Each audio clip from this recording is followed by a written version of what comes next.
আসসালামু আলাইকুম। আমি কাঁচা পেঁপে ভর্তা করতেছি। আমি সিদ্ধ করে রাখছি, পানি ঝরিয়ে রাখছি। এখন আমি এটা পেঁয়াজ কুচি করে নিয়েছি। একটা শুকনো মরিচ, আমরা ঝাল কম খাই, এই জন্য ঝাল কম দিচ্ছি।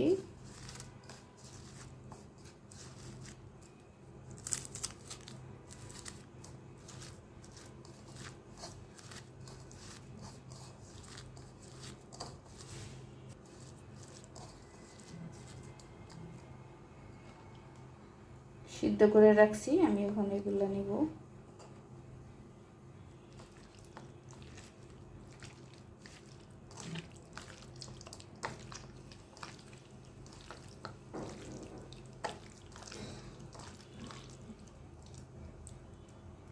সর্ষের তেল দিয়ে নিব।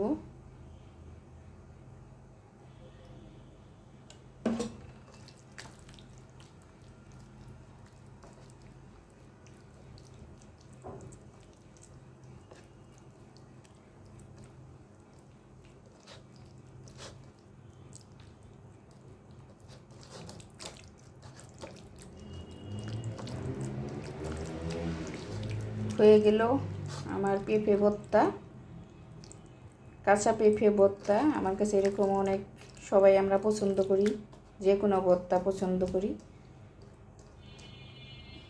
ভালো লাগলে পাশে থাকবেন। সবাই খেয়ে টেস্ট করে দেখবেন। আল্লাহ হাফেজ, বাই বাই।